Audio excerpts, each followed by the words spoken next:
नमस्कार शिक्षक मित्रांनो, ABC एज्युकेशनच्या ऑनलाईन प्लॅटफॉर्मवर मी आशिष भाकरे आपले स्वागत करतो. केंद्रप्रमुख भरती आहे फेब्रुवारी 2026 मध्ये. त्यामध्ये मराठी विषय आणि इंग्लिश विषय मी शिकवणार आहे ABC एज्युकेशन ॲपमध्ये. तसेच मराठी आणि इंग्लिशची टेस्ट सिरीज सुद्धा उपलब्ध आहे. बघा टेस्ट कशी असेल, म्हणजे एकंदरीत आपण 20 प्रश्नांचा पेपर काढलेला आहे. या टेस्ट कशा असतील, या IBPSच्या बेसवर असतात. मग IBPSचं पॅटर्न कोणता आहे तर बघा समजून घ्या. आकलन म्हणजे आपण ज्याला कॉम्प्रिहेन्शन म्हणतो, त्यानंतर शब्दार्थ, व्होकॅब्युलरी आणि नंतर मग येतो ग्रामरचा भाग म्हणजे व्याकरणाचा भाग. तर IBPS मध्ये व्याकरण फार विचारले जात नाही. तीन चार प्रश्न तुम्हाला व्याकरणावर येतील. जास्तीत जास्त प्रश्न तुम्हाला आकलन तुमचं कसं आहे आणि शब्दार्थ किती मजबूत आहे यावरच येतील. ठीक आहे ना. आता हे बदल आहेत, 3 बदल झालेले आहे. पेपर होणार आहे तुमचं 2026 मध्ये फेब्रुवारीला. शैक्षणिक आणि अनुभवाची अर्हता 1 जानेवारी 2026 पर्यंत राहणार आहे आणि फॉर्म भरण्याची तारीख सुद्धा वाढलेली आहे. बघा पेपरमध्ये प्रश्न कसे असतील यावर आपल्याला फोकस करायचा आहे, कारण अल्टिमेट आपला एम तेच आहे की मराठीमध्ये तुम्हाला 20 प्रश्न आणि इंग्लिशमध्ये 20 प्रश्न कसे येतील ते तुम्हाला शोधायचं आहे, याचा अभ्यास करायचा आहे. आता पहिला प्रश्न बघा, खालील 5 शब्द दिलेले आहे, त्यांपैकी शुद्ध शब्द कोणता. आता शुद्ध शब्द कोणता, अशुद्ध शब्द कोणता हे आपल्याला याचा अभ्यास केल्यावरच समजते. आपण जेव्हा लहान मुलांना शिकवतो, आता तुम्ही सगळे शिक्षक लोक आहात, तुम्ही जेव्हा शिकवता तेव्हा आपण शुद्ध हा शब्द असाच लिहिला पाहिजे. तुम्ही जर शुद्ध असा लिहिला शुद्ध, तर हा शब्द चुकतो. बरोबर आहे. मी जर म्हटलं मी गावाला जातो, हे जोपर्यंत तुम्हाला चुकीचं वाटत नाही तोपर्यंत तुम्हाला IBPS मध्ये चांगले मार्क्स मिळू शकत नाही. कारण हा जो मी आहे हा सिंगल जेव्हा शब्द लिहितो आपण तेव्हा मी असा लिहायचा असतो. मी, ही, ती, तू, थू, भू, गु, मु, म्हणजे जे शब्द सिंगल आहे ते कधीही कॅपिटल असतात, दीर्घ असतात, हे समजलं पाहिजे आपल्याला. जू आहे, जू बंडीचं जू. ठीक आहे ना. मग आता जीव घेणा शब्द कोणता. जीव घेणा आहे का नाही. जीव घाणा आहे का नाही. जीव घेणा आहे. जीव घेणा आहे का. हा न. बघा हा न आणि हा न फरक आहे ना. हा फक्त न आहे, न, आणि हा न आहे, न. हा आजकाल प्रथा बदलली, लोकांचा समज थोडा गैरसमज झाला. जिथं नाही पाहिजे तिथंही आपण नाव लावून देतो बोलताना. हां ते नवीन आहे. ते नवीन कशाला आहे, ते नवीन आहे, संपला विषय. हे समजलं पाहिजे आपल्याला. म्हणून हा न नाही पाहिजे. जीव घेणा हा शब्द चुकीचा आहे. जीव घेणा हा बरोबर आहे. मग आता हा जी मोठा, इथे जी असा कॅपिटल स्मॉल लिहायचा की कॅपिटल लिहायचा, म्हणजे ऱ्हस्व लिहायचा की दीर्घ लिहायचा. तर हा जीव घेणा हा शब्द बरोबर आहे. जीव घेणा पहिलंच उत्तर 5 नंबरचं करेक्ट आहे. जीव घेणा न बरोबर. ओके, हा नाही. त्यानंतर बोले तैसा चाले त्याची वंदावी पाऊले या म्हणीचा योग्य अर्थ ओळखा. काय म्हणतो तुम्हाला. आकलन आहे म्हणजे कॉम्प्रिहेन्शन आहे, शब्दार्थ आहे आणि काही व्याकरण आहे. काही व्याकरण म्हणजे 20 पैकी तुम्हाला 2 किंवा 3 प्रश्न व्याकरणाचे येतील, जास्त प्रश्न आकलनाचे येतील. आता हा व्होकॅब्युलरीचा भाग आहे. या म्हणीचा अर्थ काय. बोले तैसा चाले, वंदन करणे चांगले नाही, खरे बोलणाऱ्याचे पाय वंदावे. बोले तैसा चालले, तो खरंच बोललं काय सांगता येते काय नाही. बोलण्याचा मान राखावा नाही, बोलल्याप्रमाणे कृती करणाऱ्यांचा मान राखावा. बरोबर आहे. तो बोलले म्हणजे बोले तैसा चालले, मग तो गरजेचं नाही आहे तर खरंच बोलून तो कुठे बोलू शकतो. बरोबर आहे. म्हणून बोले तैसा चाले याचा एक्झॅक्ट अर्थ काय होतो. बोलल्याप्रमाणे कृती करणाऱ्यास मान द्यावा असा अर्थ. जिवंत असेपर्यंत म्हणजे आजन्म, किंवा जीवित असेपर्यंत आजन्म. तिथे सजीव, मृत्यू किंवा अभय किंवा म्हातारा होईपर्यंत नाही. ठीक आहे ना. शब्दाचा अर्थ घ्यायचा नाही. प्रयोग ओळखा. आता हा प्रयोग आहे, समास प्रयोग तुम्हाला शिकावा लागेल. ठीक आहे ना. प्रयोग ओळखा. राजाने राजवाडा बांधला, आणि सगळं सोपं आहे. मी जर म्हटलं असेल राजा राजवाडा बांधतो, राजा राजवाडा बांधतो. एक वाक्य आहे, राजाने राजवाडा बांधला. कोणी बांधला? तर राजाने बांधला. राजा काय झाला? कर्ता. म्हणजे आपल्याला कर्ता ओळखता आला पाहिजे. आणि काय बांधला? तर राजवाडा बांधला. तो काय झाला? कर्म. मग कर्त्याला जर कोणतं तरी प्रत्यय नसेल, ओके, फक्त राजा असेल, त्याला राजाने, राजाला, राजासाठी, राजाने, राजाहून, राजाला, राजाचा असं काहीही वापरलेलं नसेल, फक्त राजा असेल, तर तो होतो कर्तरी प्रयोग. कारण तो कर्ता आहे ना, कर्तरी प्रयोग. पण जर कर्त्याला काहीतरी प्रत्यय लागला, राजाने आलं, पण कर्माला नाही लागला, कर्म तसाच आहे, सिंपल आहे, बिलकुल जसा आहे तसाच आहे, कोरा. म्हणून तो कर्मणी प्रयोग. बस असंच हे व्याकरण शिकायचं असते. खूप खोल जाऊन डीपली आपल्याला एमपीएससी मध्ये गोष्ट असते, पण सरळ सेवेमध्ये या गोष्टी असतात, या लक्षात ठेवावं लागतं. ठीक आहे ना. आणि म्हणून तो काय होतो? कर्मणी प्रयोग. योजना चांगल्या असतात पण तळागाळ्यापर्यंत पोहोचत नाही. हे अखिल जगाचं माहीत नाही आपल्याला, पण हे अखिल देशाचं आपलं तत्व आहे. योजना चांगल्या असतात पण तळागाळापर्यंत पोहोचत नाही. सगळं राजकारणाचं तत्वच आहे ते. योजना काढायच्या, पैसा खायचा, तळागाळापर्यंत पोहोचलं तरी बरं, नाही पोहोचलं तरी बरं. असो, योजना चांगल्या असतात पण तळागाळापर्यंत पोहोचत नाही. हे वाक्य कोणत्या प्रकारचे आहे म्हणते? तर योजना चांगल्या असतात हे वाक्य एक मेन आहे, मुख्य वाक्य आहे. आणि तळागाळापर्यंत पोहोचत नाही हे सुद्धा एक मुख्य वाक्य आहे. मग दोन्ही मुख्य वाक्य जर जोडले असेल उभयान्वी अव्ययाने तर ते संयुक्त वाक्य होते. दोन मुख्य वाक्य आहे ना, एकमेकावर डिपेंड नाही आहे कोणतं. मी जर म्हटलं असतं की जर तुम्ही अभ्यास केला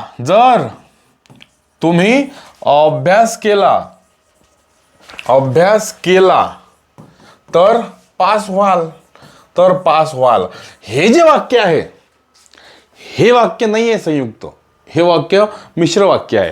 म्हणजे जर तुम्ही अभ्यास केला, इथे फुल स्टॉप देता येत नाही. हे वाक्य तुम्हाला कुठेच लिहिता येत नाही, कारण ते वाक्य अर्धवट आहे.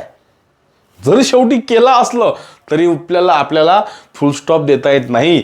जर तुम्ही अभ्यास केला, या वाक्याला पूर्ण होण्यासाठी तुम्हाला या वाक्यावर डिपेंड राहावं लागतं, तर पास व्हाल. आता वाक्य ते पूर्ण झालं. आणि मग म्हणून ज्या वाक्यावर डिपेंड राहतो आपण ते वाक्य झालं मुख्य उपवाक्य.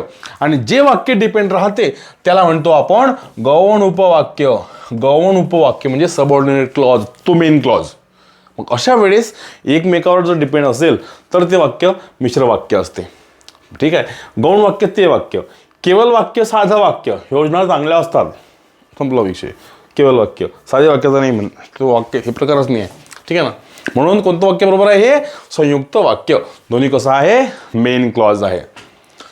एक होता कॉर्वर या पुस्तकाची लेखिका कोण? आता बघा, जेव्हा तुम्ही केंद्रप्रमुख परीक्षा द्याल तेव्हा त्याआधी तुम्हाला आतापर्यंत मराठीत लिहिलेले कादंबऱ्या, मराठीत लिहिलेल्या कविता संग्रह,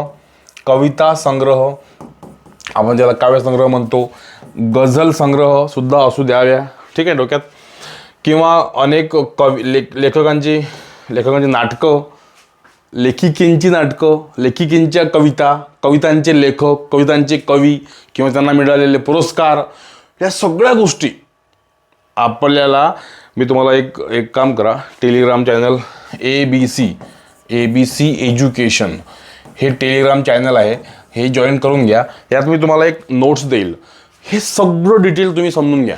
मराठीत जेवढे कादंबऱ्या, कथा आहे, ते किती लेखक आहे मराठीचे, कोणती एखाद्याची कविताच फेमस झाली, ठीक आहे, कोणाला नाटक फेमस झालं, कोणाला कोणता पुरस्कार मिळाला, कोणत्या वर्षी मिळाला, आत्मचरित्राचं नाव काय आहे, हे सगळं समजून घ्या, लिहून घ्या. मी तुम्हाला पुरवेलच या ठिकाणी, कारण इथे पेपरला काही सांगता येत नाही. आता वीणा गवाणकर मॅडम ज्या आहे कर्जत बहुतेक, ठीक आहे, तर त्यांनी हे पुस्तक लिहिलं, एक होता कॉर्वर. जर हे पुस्तक मिळालं तर जरूर वाचा, आणि जर नाही मिळालं तर धडपडा त्या पुस्तकासाठी. खूप सुंदर पुस्तक आहे. मी अनेकदा वाचलेलं पुस्तक आहे ते. एक होता कॉर्वर. तर पेपरला आलेला प्रश्न आहे हा. म्हणजे असा तुम्हाला कोणताही प्रश्न येऊ शकतो. ठीक आहे. म्हणून ह्या गोष्टी तुम्हाला करणं आवश्यकच आहे. कारण आपण जर 20 पैकी 20 मार्क्स मिळवले तरच आपण रेसमध्ये राहतो, किंवा 18 मिळाले तर रेसमध्ये राहतो. पण 20 पैकी 15 कोणालाही मिळते. पण 15 पासून 20 पर्यंत हा प्रवास खूप कठीण आहे, तो आपल्याला गाठायचा आहे. ठीक आहे ना. क्रियापदाच्या अर्थावरून वाक्याचा प्रकार ओळखा. तुम्ही आलात तर मी सुद्धा तुमच्या घरी येईल. ओके. जर तरचं वाक्य जर असेल, म्हणजे इथे काय आहे लपलेला जर. जर तुम्ही आलात तर मी तुमच्या घरी येईल. जर तरचं वाक्य जर असेल, एखादं कंडिशन असेल, संकेत असेल, तर ते संकेतार्थी वाक्य आहे. ते वाक्य आज्ञार्थी नाही. माझ्या घरी या हे झालं आज्ञार्थी वाक्य. तुमच्या घरी जा हे झालं आज्ञार्थी वाक्य. नकारार्थी वाक्य माझ्या घरी येऊ नका. होकारार्थी वाक्य ते हो झालं. केवळ वाक्य माझ्या घरी या वगैरे हे. पण हे कसं आहे, हे जर जर तरचं वाक्य असेल ना, ते सरळ सरळ संकेतार्थी वाक्य आहे. संपला विषय. दिलेल्या वाक्यातील चुकीचा भाग ओळखा. मला तुझ्यासोबत तुझ्या गावी येऊन तुझे गाव बघायचे आहे.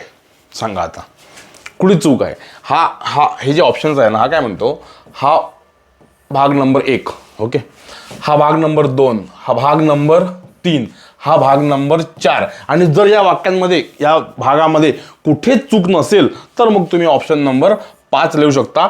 चूक नाही. मग 5 म्हणजे ऑप्शन नंबर 5 काय, तर नाही, हा आहे तो 5. बरोबर आहे. मग शोधा चुका कोणत्या आहे. अशा ठिकाणी वाक्य खूप मोठे असतात ॲक्च्युली. IBPSचे लहान पण असतात पण मोठे पण असतात. ठीक आहे ना. सराव मोठ्या वाक्यांचा करायचा. मी तुम्हाला टाकलेले सगळे मोठे वाक्य त्या कोर्समध्ये. मला तुझ्यासोबत ह्या ठिकाणी काही चुकीचं आहे काय, काहीच चुकीचं नाही. तुझ्या गावी काहीच चुकीचं नाही. येऊन तुझे, इथे काहीतरी चूक वाटते. येऊन, येणे, येणे, इथे कुठे व आहे काय, नाही. मग तुम्हाला येऊन असा लिहायचा अधिकार नाही. व नाही ना, मग तुम्ही येऊन लिहा, असा लिहा. येऊन असा लिहा. बरोबर आहे. मी जर म्हटलं असेल जेवून, जेवून, हे बरोबर आहे. कारण जेवणे, जेवणे या ठिकाणी व आहे. जिथे व आहे तिथे ऊ चालते. पण जिथे व नाही आहे तिथे ऊ लावू नका. वचा वला उकार ऊ लावू नका. समजलं काय. अशी गोष्ट असते. ह्या खूप लहान लहान गोष्टी असतात. याही तुमचा अभ्यास मोठा करेल. ठीक आहे. आपण आपल्या कोर्समध्ये, मग तो मराठीचा कोर्स असो की इंग्लिशचा कोर्स असो, अगदी लहान सहान बारकावे जसे पेपरला येतात IBPSच्या, तसे आपण एक्झॅक्ट शिकवलेले आहे. तुम्ही खुश होऊन जाल तो कोर्स पाहून. मराठीचा कोर्स वेगळा ठेवलेला आहे, इंग्लिशचा कोर्स वेगळा ठेवलेला आहे, आणि दोघांचेही टेस्ट सिरीज वेगळे ठेवलेले आहे. ठीक आहे. त्यांची पर्टिक्युलर फी आहे. एकदा ॲपला भेट द्या, ॲप इन्स्टॉल करा, तुम्हाला तिकडं समजतेच. ठीक आहे. चलो, मग आता इथे तिसऱ्या भागात चुकीचा आहे येऊन. मग हा तिसरा भाग कुठे आहे. अनायासे तो 3 नंबरला आहे म्हणून 3. नाही तर बघा 2 नंबर, 1 नंबरला 2 आहे, 2 नंबरला 5 आहे, 4ला 4 आहे, 5ला 1 आहे. ओके. म्हणून इथे 3 ऑप्शन आपलं करेक्ट आहे.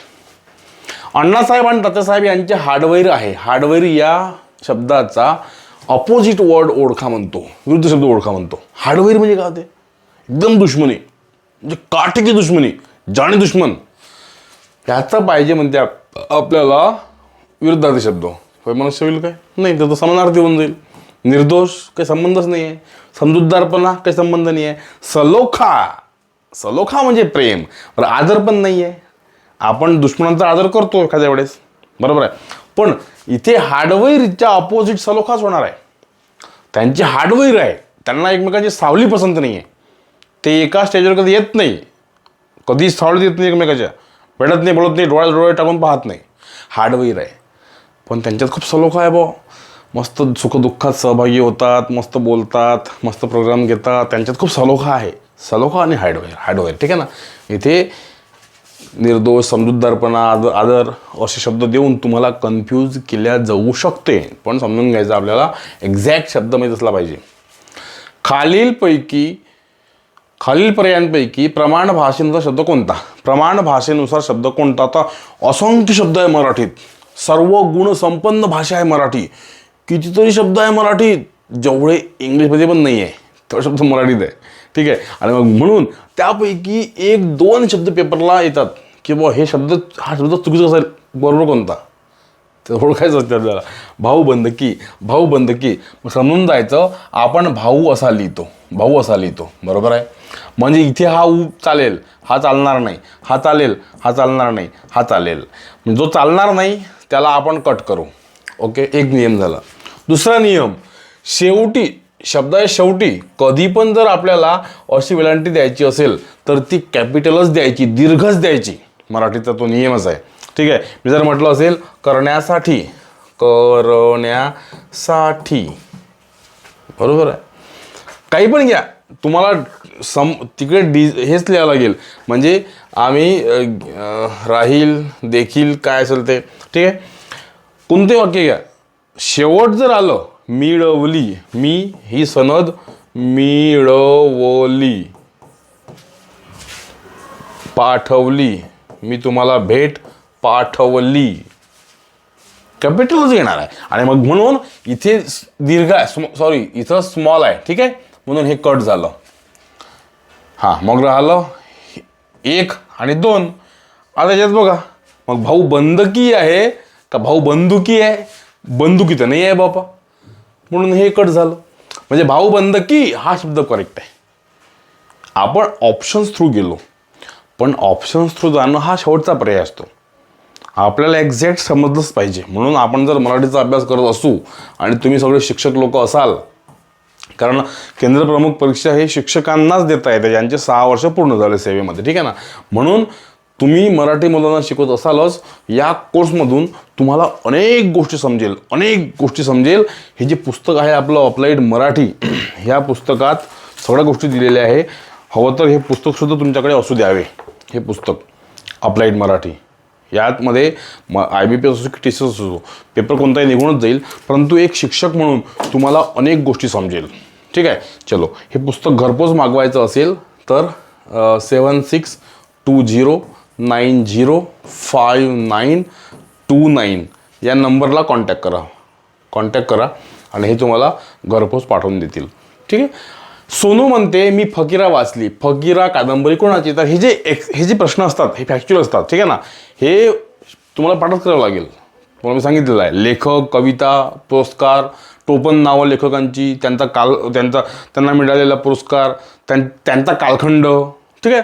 हे सगळं तुम्हाला पाठ ठेवावं लागेल, कारण कोणता प्रश्न झळकेल सांगता येत नाही. बघा, दुसरा प्रश्न आहे हा. ठीक आहे. म्हणून फकीरा कादंबरी कोणी लिहिली? तर अण्णाभाऊ साठे यांनी लिहिली. हे तुम्हाला पाठच करावं लागेल. नंतर बघा, दाणादाण होणे या वाक्प्रचाराचा वाक्यात उपयोग काय? दाणादाण होणे वाक्याचा उपयोग काय? दाणादाण होणे, एका दाण्याचे अनेक दाणे होणे काय? नाही, शब्दशः अर्थ कधी घ्यायचा नसतो. राम दणा पाय वाजून निघून गेला असं म्हणतो काय? नाही. दणा वेगळं, दाणादाण वेगळं. म्हणजे मराठी भाषा किती संपन्न आहे बघा. पुजारी दणादण घंटा वाजवून राहिला. दणादण पाया आपटणे, टन टन टन दणादण घंटा वाजवणे, दानादान होणे. पानिपतच्या युद्धात मराठी सैन्याची दानादान झाली. हा शब्द करेक्ट, हे वाक्य करेक्ट आहे. पानिपतच्या युद्धात मराठी सैन्याची दानादान झाली. म्हणजे इथे वाक्याचा उपयोग खरा केला. रमेशने दानादाना करून धान्य गोळा केले असं नाही होत. म्हणजे शब्द तोच आहे, फक्त थोडा इकडे तिकडे फिरवलेला आहे. पण तरीही आपलं उत्तर कोणतं निघेल? योग्य पर्याय कोणता आहे? योग्य वाक्याचा उपयोग कोणता आहे? पानिपतच्या युद्धात मराठी सैन्याची दाणादाण झाली. म्हणजे असे विखुरले सगळे. विश्वासराव गेले, असे विखुरले. काही तिकडे त्यांनी नेऊन टाकले बलुचिस्तानला. ठीक आहे. वायस या शब्दाचा समान शब्द कोणता? आता हे शब्द तुम्हाला पाठ करावा लागेल.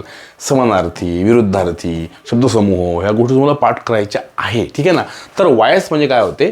वायस म्हणजे कावळा होते ॲक्च्युली. वृक्ष नाही होत, विवंचना, वासरस किंवा कबूतर नाही होत. आम्ही गावोगाव जाऊन आमच्या उपक्रमाची माहिती देतो. मग गावोगाव या समासाचा प्रकार कोणता? गावोगाव. आता हे समास जे आहे, समास प्रयोग, लिंग वचन, हे तुम्हाला याचा अभ्यास करावा लागेल. मी घेतलेला आहे ऑलरेडी. तर समास ओळखा. आता बघा, समास म्हणजे काय होते? सामासिक शब्द, 2 शब्द मिळून शब्द बनलेला असतो. त्याला काय म्हणतो आपण? सामासिक शब्द. आता बघा, गावोगाव. आता हे मी जर म्हटलं बघा, मी गावोगाव मी गावोगाव या कामासाठी फिरतो. या कामासाठी फिरतो. मी गावोगाव या कामासाठी फिरतो. आता कसा फिरतो? गावोगाव फिरतो. कुठे फिरतो? गावोगाव फिरतो. हे एक क्रियाविशेषण अव्यय होते. एकदम शब्द बाहेर जात असेल तर समजून घ्या, टेन्शन घेऊ नका, समजून घ्या. मी तुम्हाला एकदम कोणत्याही व्याकरणाच्या भाषेत अडकून ठेवायचा प्रयत्न करत नाही.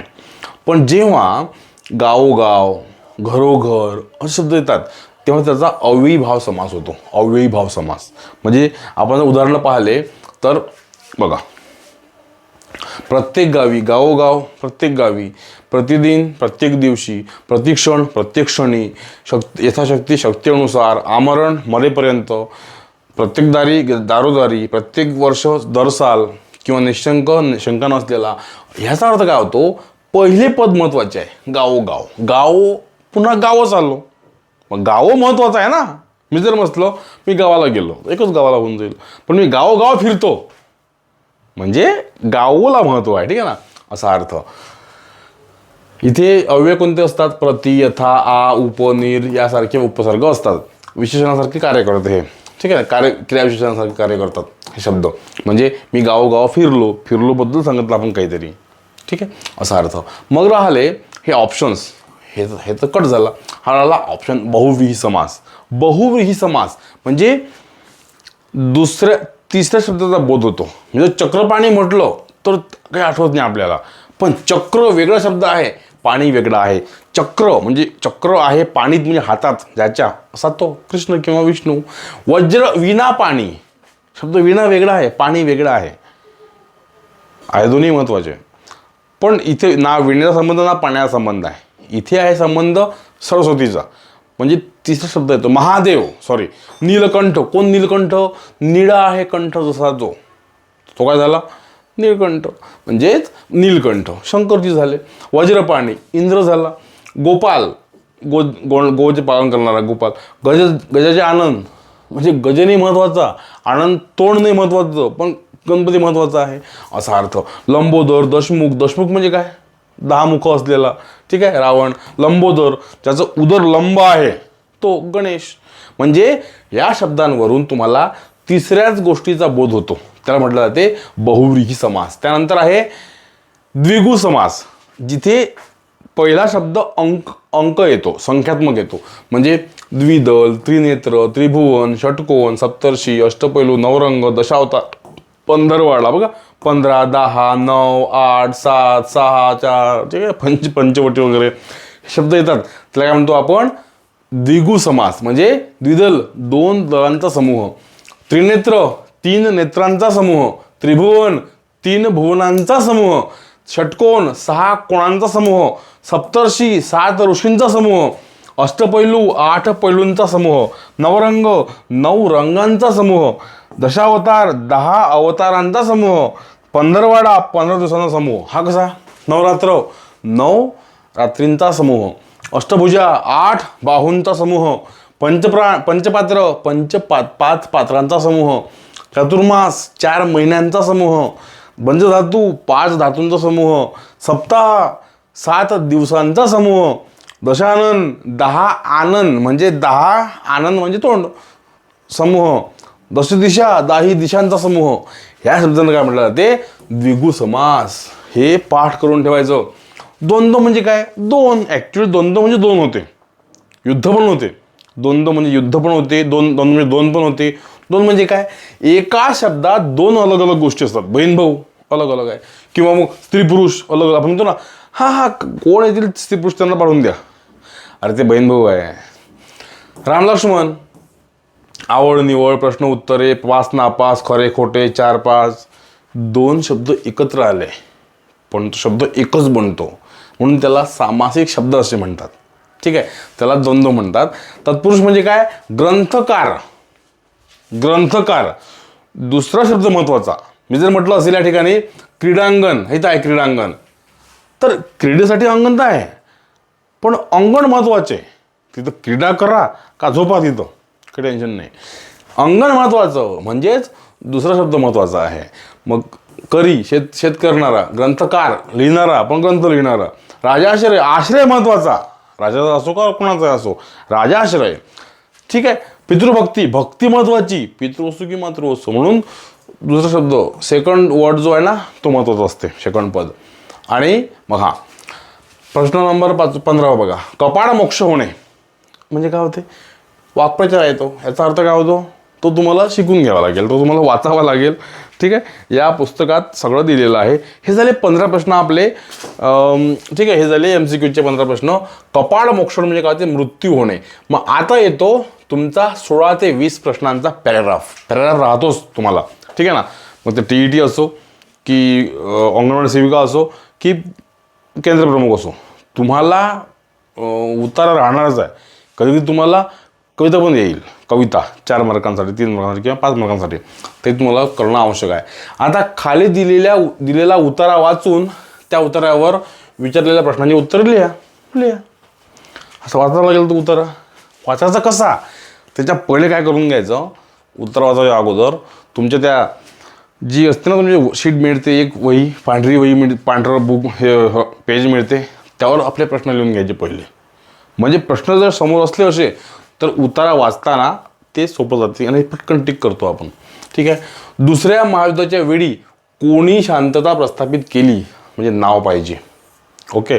मग काय लिहायचं तुमच्या त्या शीटवर? काय लिहायचं? शांतता प्रस्थापित कोणी केली, संपलं. एक पहिलं लिहायचं झालं. दुसरं, कसे मध्यस्थ आता राहिलेले नाहीत असे लेखकाला वाटते. बस, कसे मध्यस्थ राहिले नाही, हे या 5 ओळी जर हिट झाल्या ना तर उत्तर लिहिते. उत्तर वाचता वाचता आपल्याला उत्तर निघतात आपले, म्हणून हे लिहिणं आवश्यक आहे. पश्चिम आशियातील शांतिदूत म्हणून स्वतःला प्रस्थापित करण्याचा पुतीन यांचा प्रयत्न होता. अरे, प्रस्थापित करण्याचा कोणाचा प्रयत्न होता? पुतीन तर उत्तरच दिलं. ओके, जाऊ द्या. कोणाचा प्रयत्न होता? डावपेचात्मक मध्यस्थाऐवजी सध्या कोणाचे पीक आलेले असे लेखक म्हणतो. तर मध्यस्थाऐवजी कोणाचे पीक आलेले आहे, लक्षात ठेवायचं. पीक आलेले आहे किंवा मध्यस्थीऐवजी 2025 मध्ये यांच्यात करार घडून आणला, तर लिहायचं करार कोणात झाला. म्हणजे काय ते 5ही प्रश्न डोळ्यासमोर येतात. आणि मग आपण वाचायचा आपला.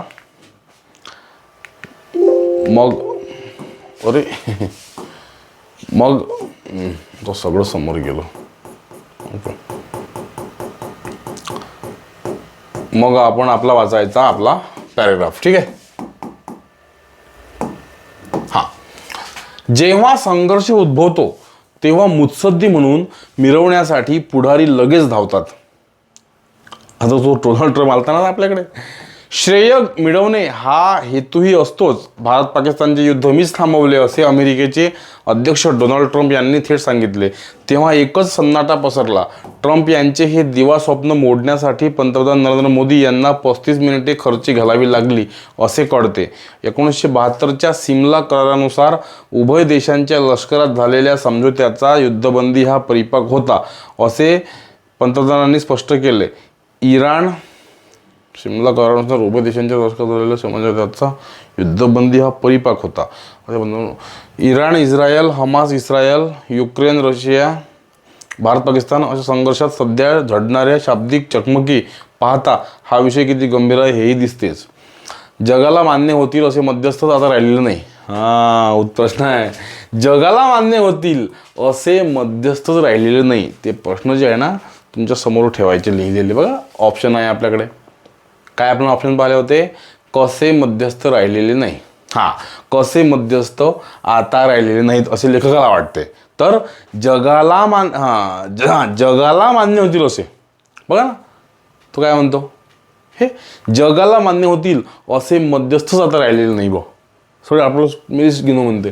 यातून मुत्सद्देगिरीने मार्ग काढण्याचे प्रयत्न खुंटतात आणि हिंसाचाराला मोकळे रान मिळते. डावपेचात्मक मध्यस्थांऐवजी स्वतःला पुढे करणाऱ्यांचे सौदेबाजांचे पीक आल्यामुळे. डावपेचात्मक मध्यस्थीऐवजी प्रश्न आहे का? एकदा पहा. डावपेचात्मक मध्यस्थीऐवजी आहे.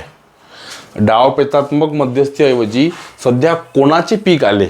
तर उत्तर आपल्याला काय द्यायचं? उत्तर काढा. डावपेचात्मक मध्यस्थीऐवजी सध्या स्वतःला पुढे करणाऱ्या सौदेबाजांचे पीक आले. आहे का प्रश्न? स्वतःला पुढे करणाऱ्या सौदेबाजांचे पीक आले मिळालं का उत्तर? म्हणजे पॅरेग्राफ वाचताना आधी पॅरेग्राफ वाचायचा, मग उत्तर द्यायचे नाही, उत्तर पहिले पोहून घ्यायचे, जेणेकरून ते शब्द ते जे कीवर्ड्स आहे ते इथे हिट होतात, मग वाचताना पटकन ते उत्तर निघते आपलं. ठीक आहे. नंतर बघा आपण किती काढले उत्तर, हे नाही काढलं आपण, 17चं काढलं, हे उत्तर निघालं. 18चं तर त्यांनी ओके, 19चं काढलं. चलो बघा आता, आल्यामुळे जागतिक घडी विस्कटण्यासारखी झाली आहे. विश्वासार्ह मध्यस्थ नसलेल्या जगात आपण राहतो आहोत. 2025 साली जगभर संघर्षाचा वणवा पेटलेला असताना विश्वास टाकता येईल असे शांततेत नसल्याने कोणाला जुमानत नाही, हे चित्र आहे. फ्रँकलिन रूझवेल्ट यांनी दुसऱ्या महायुद्धाच्या वेळी शांतता घडवून आणली. प्रश्न आहे काय म्हणतो तो, कोण आणले होते घडवून? दुसऱ्या महायुद्धाच्या वेळी कोणी शांतता घडवून आणली? तर मग तो कोण? Franklin Roosevelt. हे उत्तर मिळालं आपलं. नंतर मग कोणते प्रश्न राहिले आता हे मिळालं, हे राहिला प्रश्न. प्रस्थापित करण्याचा पुतिन यांचा प्रयत्न होता. ओके, हे जर उत्तर मिळून गेलं, या प्रश्नाचं उत्तर होतं. आणि हे राहिलं उत्तर, करार कोणाच घडवून आणला बा, 2 देशाचे नाव पाहिजे आपल्याला. ओके, काय म्हणते तो? हां, घडवून आणली होती. जिमी कार्टर यांनी 1978 मध्ये कॅम्प डेव्हिड करार केला. त्यांच्यासारखे महान मुत्सद्दी आता केवळ इतिहासात उरलेले आहेत. सध्याचे तथाकथित शांतिदूत म्हणजे कोण? डोनाल्ड ट्रम्प सारखे प्रत्यक्षात सौदेबाज आहेत. ट्रम्प यांनी केलेल्या मध्यस्थी बरीच काही सांगतात. सर्बिया कोसोवो यांच्यातील मध्यस्थीचे फोटो झळकले, पण आठवड्याच्या आतच ती संपली. उत्तर कोरियाच्या शिखर बैठकीतून काही निष्पन्न झाले नाही आणि दक्षिण आशियात त्यांनी केलेला दावा भारतानं सपशेल फेटाळला. रशियाच्या व्लादिमीर पुतिन यांनीही 2025 मध्ये मॉस्को तेहरान यांच्यात करार घडवून आणला. अच्छा, मॉस्को तेहरान ना, हे लिहून ठेवा. पश्चिम आशियातील शांतिदूत म्हणून स्वतःला प्रस्थापित करण्याचा पुतिन यांचा प्रयत्न होता. हे उत्तर मिळालं, पुतिन यांचा प्रयत्न होता. सध्या ते इराणला ड्रोन पुरवणे, सल्ले देणे यात मशगूल आहेत. चीनची स्वयंघोषित मध्यस्थी ही स्वार्थीच असते. ओके, उत्तर कोणतं राहिलं आपलं? 2025 यांच्यात करार घडवून आणला. अच्छा, इथे उत्तर मिळते. 2025 मध्ये मॉस्को आणि तेहरान. ठीक आहे, मॉस्को तेहरान. प्रश्न आहे का बघा, ऑप्शन आहे का? तर मॉस्को तेहरान.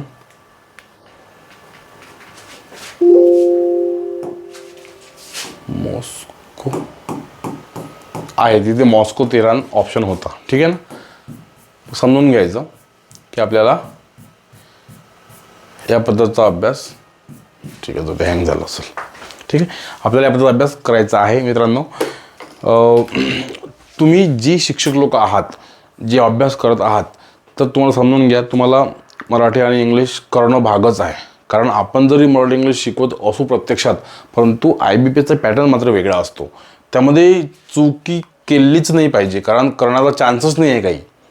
आपल्याला एक मार्क्स महत्त्वाचा आहे. एका मार्कमध्ये हजारो कॅन्डिडेट बसतात आणि म्हणून आपल्याला एकही मार्क सोडायचा नाही आहे. ठीक आहे, तर जे कोर्स तयार केलेले आहे ऑलरेडी, आपण मराठीचा कोर्स वेगळा ठेवला, इंग्लिशचा वेगळा ठेवला आणि दोघांची टेस्ट सिरीज वेगळी ठेवली. तर मला असं वाटतं तुम्ही इंग्लिशचा कोर्स आणि मराठीचा कोर्स आणि टेस्ट सिरीज या तिघांचाही अभ्यास करा आणि मराठी आणि इंग्लिशमध्ये चांगले मार्क्स मिळवा. ठीक आहे, काहीही अडचण आली तर माझा नंबर तुम्हाला देऊन ठेवतो. माझा नंबर तुम्हाला डिस्क्रिप्शनमध्ये मिळून जाईल. माझा नंबर घ्या, मला कधीही फोन करा, मॅसेज टाका व्हॉट्सअपला, मी उपलब्ध आहेच. ठीक आहे, फक्त एवढंच की मराठी आणि इंग्लिशमध्ये मार्क्स जाऊ देऊ नका. कारण आपण जरी आपली भाषा असली मराठी, पण पेपरची भाषा वेगळी असते. ठीक आहे, थँक्यू.